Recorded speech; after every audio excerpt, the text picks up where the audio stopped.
Depuis hier, beaucoup de médias mainstream en Occident ont fait du breaking news sur cette actualité.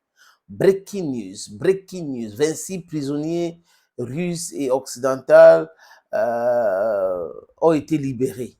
Oui, les Occidentaux ont été libérés par la Russie et les Russes aussi, qui étaient dans les gueules en Occident, ont été libérés.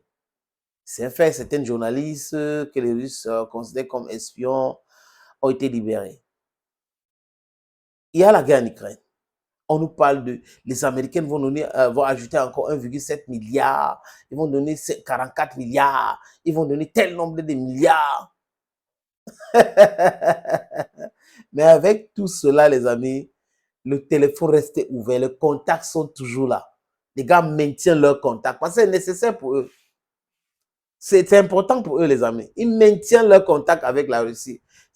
Il dit heureusement. Imaginez que les gars là avaient affaire à la Syrie, à l'Irak, à l'Afghanistan, à un petit pays. Ils devaient couper tout lien. Mais comme c'est difficile et ils savent que c'est une mastodonte, c'est un gros morceau à croquer et c'est difficile à croquer ces morceaux, la seule chose qu'ils peuvent faire, c'est laisser plier et continuer de travailler. En termes de combustible nucléaire, les amis, je vous ai parlé de ça l'autre jour. Je crois que j'ai fait une vidéo dans ce sens.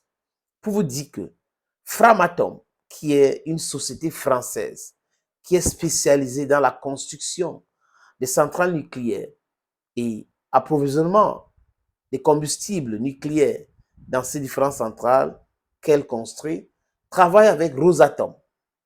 Pour faire quoi, les amis? Acheter les combustibles pour alimenter les centrales nucléaires en Europe de l'Est. On nous parle à peu près de 19 centrales nucléaires. Donc, on a des réacteurs qui tournent parce que la Russie vend les combustibles. Et encore autre chose pour comprendre ce banditisme, c'est quoi? C'est que les amis, ces gars-là ont des comptes en roubles. Rappelez-vous quand ils ont dit le SWIFT et tout ça, sanctions contre la Russie. Poutine avait dit que maintenant les Russes vont vendre en roubles, pas en dollars, pas en euros.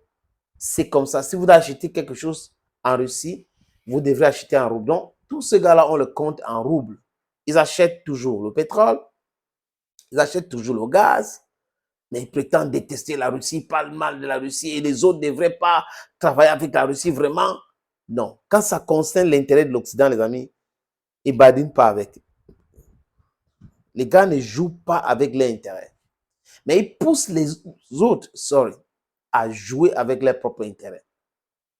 Et quand vous avez les dirigeants qui regardent la télévision, qui n'ont pas la vision, ça donne ce que ça donne là. Mais le pragmatisme de Poutine, c'est quelque chose de très louable. Les autres chefs d'État, chefs de gouvernement devraient prendre cet exemple. On va vous dire, on va envoyer le F-16, on va envoyer ceci. Vraiment, l'Ukraine sera capable aujourd'hui de se défendre. Après, boum, boum, boum, boum, il y a une ville qui tombe, l'autre ville qui tombe, l'autre des villes qui tombent. Après, on vous dit, non, vraiment, c'est bon là, on en a marre, la Russie doit cesser de faire ceci. Mais le langage que vous utilisez quand vous parlez de la Russie, ce n'est pas le même langage que vous utilisez quand vous appelez les Russes pour le business, pour les affaires. Et comme ils sont honte de venir dire la vérité aux gens, ils continuent dans le mensonge dans les médias, alors qu'en réalité, les politiques se discutent, les politiques se voient, les politiques parlent des choses essentielles pour eux. We should put that in our mind, we know all that. Non, les prisonniers ont été échangés en Turquie à Ankara.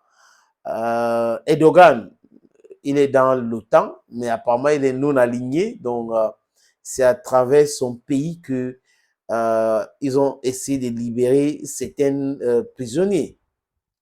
26. This is your Ikuna man, this is your Ngi man, this is your Bakore man, this is your Bamenda man, I'm proudly so, your Anglophone brother, yes, one love. C'est une bonne chose d'ailleurs, les amis, pour ces prisonniers en question. Les journalistes qu'on a transformés aux espions, les espions, les ceci, les patatés, parce que c'est de bonnes guerres. Hein? Les Russes aussi font ça, les Occidentaux font ça. Maintenant, il ne faut pas... Ce qu'on dit ici, c'est que les Occidentaux font comme si dans l'espionnage, c'est uniquement les Russes.